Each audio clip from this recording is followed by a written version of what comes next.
Hi everyone, Sherry Hess with the Flavor Remedy here, and I am so excited to be able to bring an actual, virtual taste test between myself and Herb Young from Squeeze Citrus. I'm Sherry Hess, and my role with the Flavor Remedy is to really enliven and bring to life the value of the tasting experience, and specifically around how our taste really does correlate and flavors correlate to nutrient density, and how different agricultural practices are really demonstrating and proving that these variations change with the conditions of the soil. Enter Herb Young from Squeeze Citrus, who's going to introduce himself. So I'm a regenerative farmer. Interestingly, I spent my whole career in conventional agriculture. So now that I'm farming for myself, planted a citrus grove, um, I have a passion to try to prove that the life in the soil is translated through the tree and actually becomes nutrient density in the fruit. So what I've done is gone and gotten uh, fruit exactly the same variety from my grove that's regenerative and a conventional grove it's actually about an hour away. It was one of the closest ones of this exact variety, and we're gonna taste it and see a difference. I'm super excited. So tell me what variety you have, because I was super excited to receive your grapefruits and be able to also find a grocery store version of the same variety. So I have the Rio Reds. And I have Pink Frost, which is it's a brand new variety from the University of Georgia. It's particularly cold hardy for our growing region, which is what we try to get here. Beautiful. Okay. So, what I love about this idea and how Herb and I came together, um, we have this shared direction that's pretty obvious. Herb talks about the flavor and the correlation of nutrient density. And so he's like the ideal farmer for me, because not only is he doing the work on the ground, the really hard stuff, he's also researching and providing nutrient density data. And when I got my citrus order, I had this chart that showed all these flavonoids and carotenoids and vitamins in a comparison test that he did. So the beautiful part of this taste experience that we're going to do is, first of all, it's somatic and it's personal. And obviously the two of us have different varieties, right? So this isn't like some nailed down, eliminate the variables kind of a scientific experience, right? This is truly a human experience that you and I are going to walk through and do a comparison. And we're not doing it blind. We know what we're tasting and we know, what we're comparing here. But the beauty of that for me is that this is the closest thing to what a consumer has to really understand the value of taste and nutrients, right? To taste it and to really look for the nuances and changes and the differences between things is, it's personal and it's somatic, and that has a high level of value. And we also have science behind it, right? So, okay. And we're using the ultimate analytical tool, which is the human tongue, Yes. and our sense of smell at the same time. Yep. It's so interesting what Sherry mentioned. I did the same thing a year ago. I took a grapefruit variety and peach mandarin. Um, did this, juiced them, froze it, sent it to a lab. The results absolutely shocked me in the regeneratively grown fruit. They analyzed 26 different nutrients, averaging them all together. The regenerative was 8 times more nutritious than conventionally grown. You can't tell by looking at it, but we'll No. see if we can tell by tasting it. Yeah, absolutely. I love it. And that's the power. And I love how you brought forward the vitality of the soil, right? Because I know there's a lot of scuttlebutt out there about what is regenerative, and everybody thinks it needs a definition. But I think that's the most beautiful, simplest way of putting it, right? Is the vitality and the actual aliveness of the soil. So, okay. All right. Why don't you go first? Okay. I don't know which stays first. I'm going to do the conventional. This is a pink frost.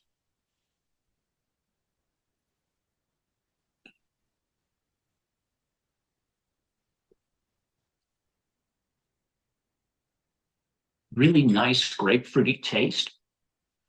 I would actually call it kind of mellow. I Mm. eat a lot of grapefruit. So um, this is kind of a mild tone, tanginess. I And love that. then, so that was the conventional. So mild It's a good, tanginess. yeah.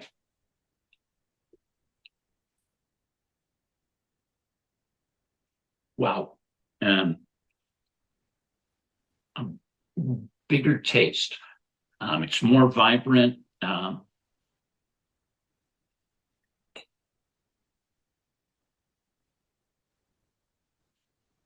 know we talked at one point about like almost like the finish, right? Like when we're tasting these things, we're almost trying to do it like a sommelier would with a wine, like looking for the complexity, right? Not just the preference and the sweetness, but the longevity of the flavor and the complexity.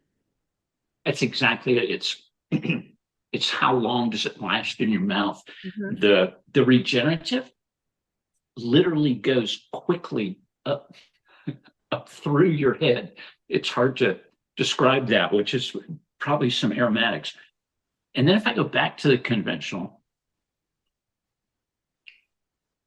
mm, so that's probably the way to do it. Going back to the conventional, um, the taste is flat. Yeah. There's still some notes there, but it's a little burst of flavor, and this is an explosion up Yeah. up through your head. So, um, yeah, the sequence is real important. I The think you're conventional right. after regenerative. Yep. And again, it reminds me of like wine tasting, right? Like when you first walk up to a wine tasting bar, I don't know if you drink wine or not, but it's like this progression of flavor they give you, right? They don't give you the big bold red wine first because that can have an effect on how you go back and taste the other subtle, more subtle flavors. So I love that you started with the conventional and you're seeing that kind of flatter flavor, less of a length. And I'm going to taste too. So just so y'all know, like we're going to do Yeah, this with my variety too, but the first thing that came to mind for me when you said had a mild tanginess. So tanginess typically refers to the sourness, right? And so sourness is going to be an indication of acidity. So acidity plays a big role in citrus specifically, right? Like we know that citrus is all kind of higher on the acidity levels. So that was the first thought that I had as soon as you said the mild tanginess. I was like, oh, I wonder if there's a little bit less acidity. And I think it correlates directly to what you said about it tasting flatter too, because flatness always benefits from greater acidity. And we know this across like the culinary world and across the food manufacturing world. People put more acidity in things if they want the flavors to come out. So those were just two things that I picked up on as you went through that process of like, oh, I could totally see. And then I'm like, oh, I would love to see the nutrient analysis of the acidity levels in the two, right? Obviously, we don't have that now, but those are the kinds of things that I like really look for when I'm tasting and when people are talking about taste of how these things are showing up. So, okay, should I do mine? try yours. All right. So I'm doing the Rio Reds. The one I got from the grocery store is um, is from Texas. It had it on the label from Texas, Okay. and I'm gonna try that one first. It's definitely juicy, um, and it has a grapefruit essence. Um, Not very sweet at all, which is okay for a grapefruit. I wanna say I have a little bit. Of course, there's biases because I'm like listening to your taste, and I'm like, oh, I can detect that flatness. Like I almost feel like I'm already, whether it's a bias in my head or not, but I'm already kind of recognizing that it's a little flat, right? Um, yeah. Okay. So now I'm going to go on to yours. And the color is very different too, which is interesting. There's definitely a brightness to it, a different complexity, right? There's more of a, again, if you were to be sipping different qualities of wine, right? And that first one that you would taste would be just okay and taste like wine, but doesn't have that long finish that you would get in something that was more complex. I mean, I'm going to go back again. I'm going to go back to the conventional.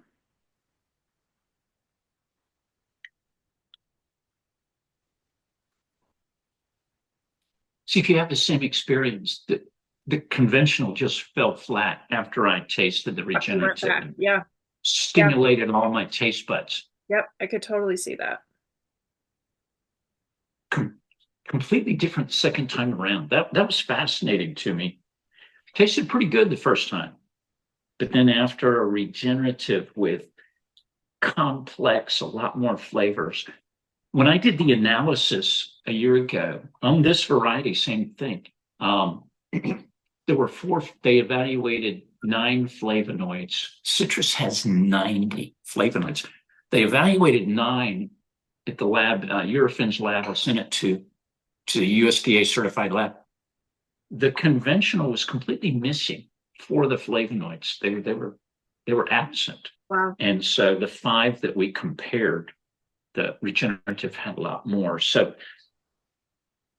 the flavonoid is flavor and it is nutrition. This Yep. red color is lycopene, which is an incredible flavonoid, anti-cancer, Yep. anti-inflammatory, uh, does tremendous things. Even more powerful in urea with the red color.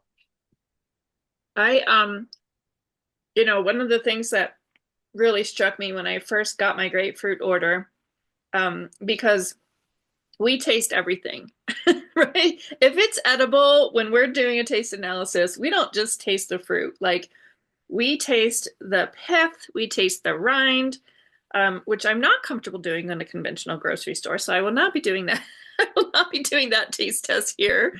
But I wanted to just say that, when we tasted it, and when I say we, it's me and my partner here, like we're just always tasting things, but just the pith itself from your grapefruit, it wasn't just that like flat bitter flavor that you would expect. People peel this part off because they think it doesn't taste good and it's bitter, which it is bitter, but um I'm always promoting that we need more bitter and that this is where a lot of the antioxidants are and all of those beneficial compounds Yeah. typically have a bitter flavor, right? So this is not just about the pursuit of the sweetest grapefruit or the sweetest anything, because it's not just the sugars that bring us the benefits. It's this complexity of flavors, right?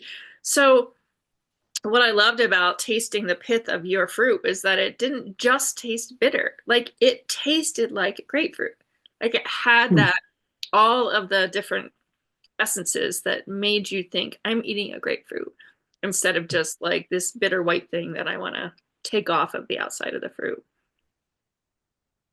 Interesting. Yeah. And it does. Like I'm just tasting it now. I'm like, I don't know. It's really good. I wouldn't have thought of eating it, but I'll have to try it now after you've done it. What did you think after you had regenerative and then went back? I just Yeah. did it again, that sequence, Yeah. and I almost couldn't taste anything when I did regenerative first, and couldn't taste the conventional when I Yeah. took the second bite. No, Did you have that sensation at all? I did. I Yeah. totally did. It's almost like it disappears, right? It disappears from your Yes. palate once you have that. And yeah, Once, when they do real, in sensory science world, they're doing a lot to, um, again, kind of eliminate the variables of what affects taste and our perception of taste. But again, this is just something that I really invite people to do. You know, when you're out and you're looking at the quality of food and you're trying to understand nutrient density and what that even means, to just really experiment for yourself and yeah. take a chance and understand what farmers are doing and what regenerative farmers are trying to do to improve not just the flavor for our experience as eaters, but also the nutrient density and and the health of the planet is basically what's being affected here. It's such a greater thing. But, to begin to trust our sense of taste and to understand that it's really the only innate thing that we are born with to be able to recognize nutrition. It's an experience that deserves to be valued a lot more than what we're doing right now. And the work that you're doing, to highlight these two things side by side is just really, really important. And Sure. I think it'd be interesting for me to describe the production practices. So my grove is solid wall-to-wall cover crops. So I've got about 10 species of clover and hairy vetch and grasses and radish, kale, turnip in the wintertime, which is right now. Um, and I have inoculated with microbes. I feed the microbes. All of the fertility is organic. Seaweed, kelp, mm, fish hydrolysate, and then the micronutrients, all the minerals that they need, organic versions. Um, this grove is bare ground. Um, I have pictures of it. Ground is actually sad. A lot of just algae on the ground. It's very hard. Mine, within 2 years, it's actually spongy. A tool goes straight down into the ground with almost no pressure. It's raised up. The organic matters are 1% higher. Um, this one, which I sampled this fruit last week or earlier this week, the ground was hard. Um, it's traditional fertility. This is just a time release synthetic fertilizer. A lot of pesticides, probably 5, 6, 7 fungicide sprays, at least that many insecticide sprays. Um, it's just a completely different production practice, and this is what we end up with, in the grocery store, not realizing the.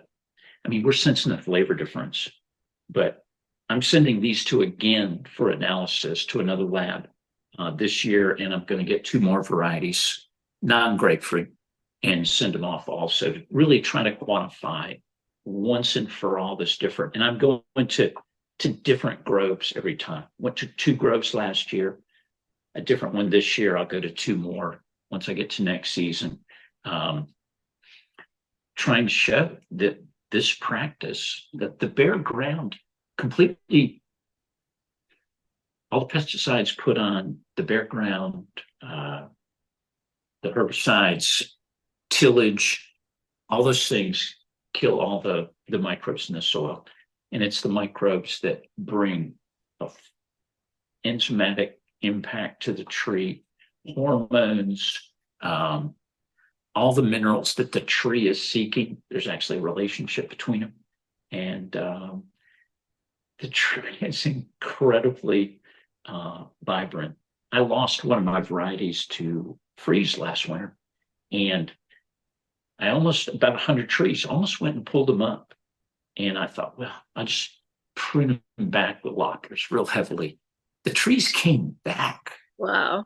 They grew back 4 to 5 feet tall, 4 feet wide. They actually bloomed and had fruit on trees that had been frozen all the way back. And I just can't even imagine that the tree had that much health that it could revive and come back from a freeze. Yeah, that's So amazing. That reminds me of the banyan tree in Hawaii. Like it's all coming back, right? Like this, the health of the tree, we just, I don't even know how to say it. There's just so much value in really creating strong, strong, strong, healthy plants, right? And trees, and to have that kind of resilience and resistance is huge as well. And so there's just such a greater effect that I feel like we can bring forward, by carrying this message of flavor and the correlation to nutrient density and so many more things that it's affecting, right? I used to say like it was this delicious environmentalism, like just by choosing these flavor intense, nutrient dense foods, for selfishly for our taste buds to have this experience, the greater effect is so huge in that we're yes, supporting better practices, better soil health, more water retention, less chemicals, less toxins. I mean, the list goes on and on. More resilience, right, in the crops that you're growing. And and, so, and so much more health for yourself. yes, What you're getting here is, absolutely. revitalizing yourself. You can know through the measure of your taste buds that it's helping your health. I mean, we're in a health crisis in America. How come? Yeah. Well, this is a lot of the reason. If our food doesn't have any nutrition Yeah. and it's overprocessed, but Yeah. another issue. But Yeah, and so but you're right. Like there's kind of the two issues here, right? There's for the longest time we were just battling like, in the health world, well, don't eat processed foods, eat whole foods, right? That was kind of like this quick answered, quick solution. And it's like, okay, well, yes, but even within the realm of whole foods, right? This is a big difference in right. what we're seeing. And I think, I'm a couple decades through this planet, a couple more than a lot. And I've seen the history and the progression of how food has changed in taste, right? So you've been on this decade, five decades or this planet, 5 decades or more, right? You've seen this and you've watched how things don't taste like they used to. And you can do that for fruit, you can do that for vegetables, you can do that for and even animal protein, right? Like the flavors have significantly changed because of this drive to mass produce, to get more yield, and to reach these other things that are not focused on nutrient density and flavor. So it's And then really we wonder why we have a health crisis. and why our kids don't eat Everyone's vegetables and everyone is sick yeah, because they don't exactly. have the nutrition they need, Yeah, the vitamins, the minerals, everything that's essential yeah, here. it really is. It really It's is. it's incredible to me that citrus has 90 flavonoids, 90 different ones. I mean, think of it. Each one does something unique. Yeah. And it's amazing when you think about it.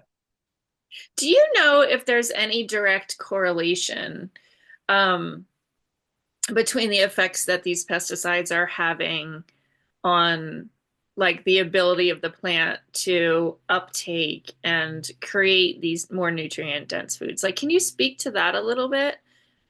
Yeah, so the direct effect of the pesticides is elimination of the microbial population. So essentially, we as man, modern industrial agriculture, has pretty much wiped out the soil microbes in general. And it's three different things. It's the tillage. We excessively till the soil, then we add the pesticides, and then we add synthetic fertilizer, which is basically a salt. And all three of those things kill the microbial life.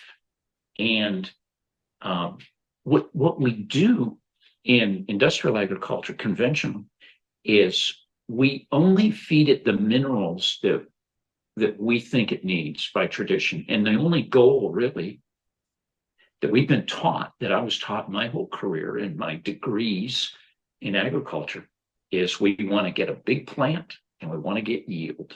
Right. And so what happens is we can force a plant to grow. You feed it enough nitrogen and a few other things, and you can have a big plant that is essentially every cell in that plant doesn't have the rich cytoplasm that's full of all the nutrients that cycles everything. The physiology inside the plant is not as functional. It's just not healthy. Therefore, it's more susceptible to disease. It's very susceptible to insects. It's actually attractive to insects. Right. The healthy plant, the insects go right by it. They can't even digest what's in it. So we've learned how to do it, produce big, fast growing plants. And essentially, I mean, they're almost hollow.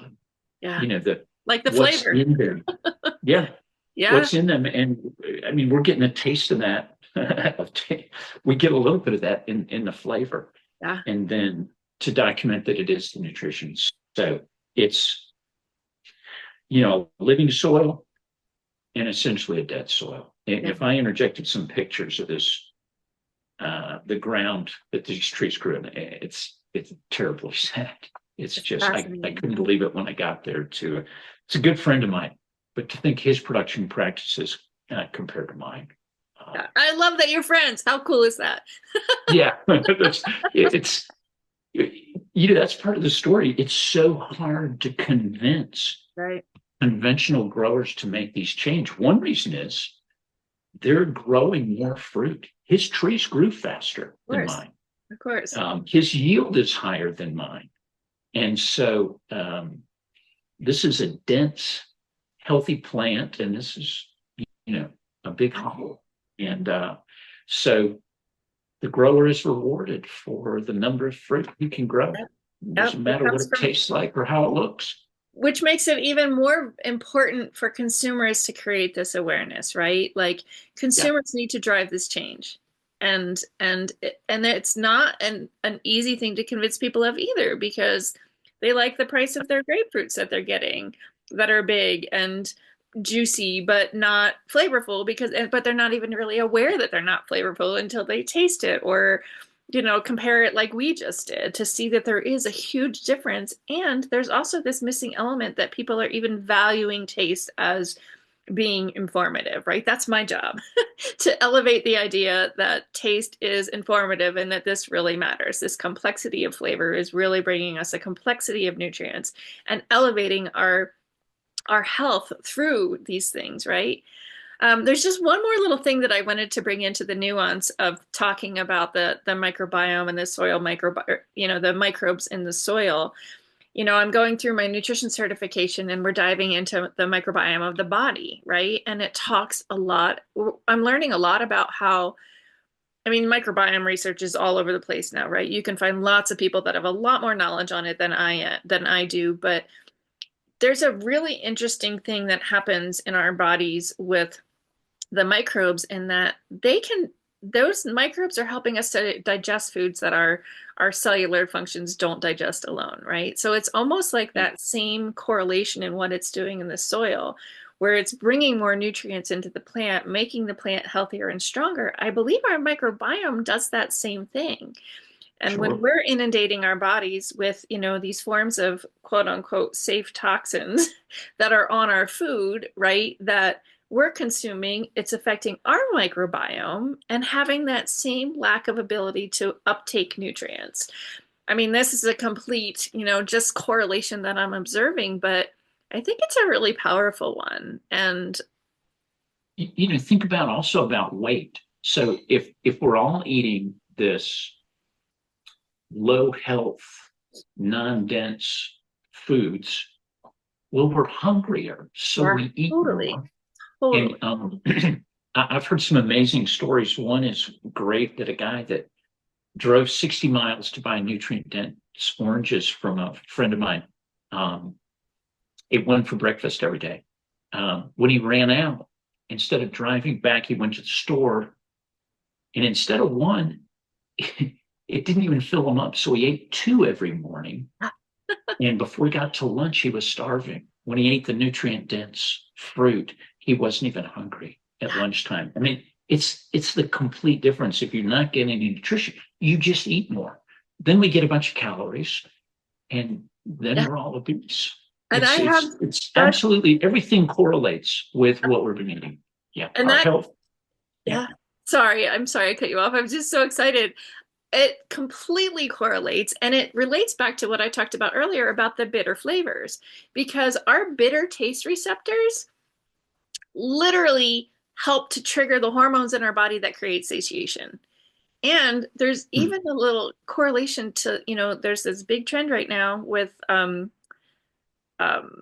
Ozempic and these hormone affecting pharmaceuticals that are helping people. And, I'm sure they're bringing people a lot of benefits. I'm not speaking to any kind of expertise around that. But what I am saying is that our bitter taste receptors can trigger those hormones naturally in our Hmm. body.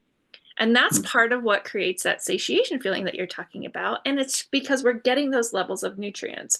So there's a whole gamut of things that we can investigate around these bitter flavors and how And the beauty of bitter flavors is that it's not just bitter. You're not eating your fruit saying, oh, this is extraordinarily bitter because it has all these extra flavonoids in it. No, it's the balance of flavor. It's that complexity, and it's that thing that lasts on your tongue that proves that there's more to it, right? And it's not like we have to go and eat all the rinds and not the fruit, right? It doesn't have to be that way because nature knows how to package this in a way that it's delicious and beneficial. So I love that story about the oranges and the difference in the lack of bitters is going to have an effect on your satiation levels. So that's a really cool I've story. tried to develop a simple explanation. We can eat cheap food and then pay a doctor Right. for medical treatment, or we can pay a regenerative farmer and eat healthy food from the start. Yeah. And that's the choice we're making. Because we've done this, our medical costs are absolutely through the roof, Yeah. and they don't have to be. Yeah. I love it. Wow, this was really fun. It I, was. This was great. yeah, what a great conversation.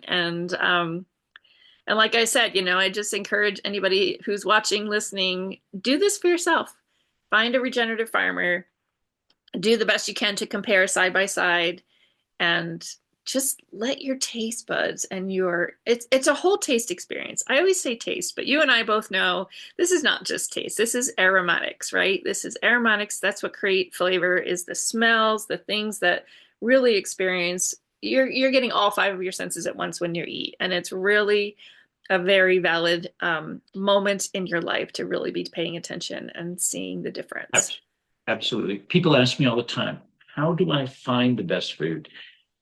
The simple way is go to a farmer's market. You're buying from a farmer who is local. The food is fresh, probably picked that morning. Um, it's so much healthier. If he says he's organic, he's probably regenerative also. Um, most of the market gardeners, all of them that I know, are regenerative, whether they put a stamp on it and get the certification or not. Yeah. That's the healthiest food. Yeah. By far. Yeah. I love it. And you're right. When you're working with an actual farmer, it kind of creates a little bit of clarity around organic in the grocery store versus organic on a farm, because you're going to get a Sure. lot of hydroponic organics in the grocery store, which isn't necessarily related to soil health and microbes in the soil, right? It's just a level of non-toxicity that we can rely on from that. But Buy anyway, somebody locally if you can. That's the ultimate yeah, solution. Yeah. I love it. Okay, any last words or thoughts you want to bring to this? No, this is so much fun. And I had not, I was going after nutrient density, and then I just tasted it myself and realized when I went and got these samples, I realized, oh my goodness, it is so clear just by tasting it. Yeah. I love having the data too that backs it up. So um, I I'll love be, having the data too, and we're a very data driven. I mean, this yeah, movement is very data driven, right? Everybody wants to see the proof. They want to understand all the science behind it, and I think that's awesome. But I also think consumers are overwhelmed by data and science. There's enough complication with the numbers of certifications and on-label packs and nutrient density or nutrition panels that, getting back to this idea that and reminding ourselves that we have our sense of taste for a really powerful reason, yeah, um, absolutely. can create a big shift in how we perceive healthy foods. So thank you for all that you do. I'm so like thrilled that you and I are connected. And Absolutely. yeah, let's Yeah. grow this movement. Let's continue to support farmers that are doing the right things by the life of the soil and nutrient density. And yeah, if anybody out there decides to do their own taste test, it would be fun to hear what their thoughts are too. And that would be awesome. Yeah. Thanks, Sherry. This was a lot of fun. Thank you. It was a blast. Take care. Uh-huh. Bye-bye.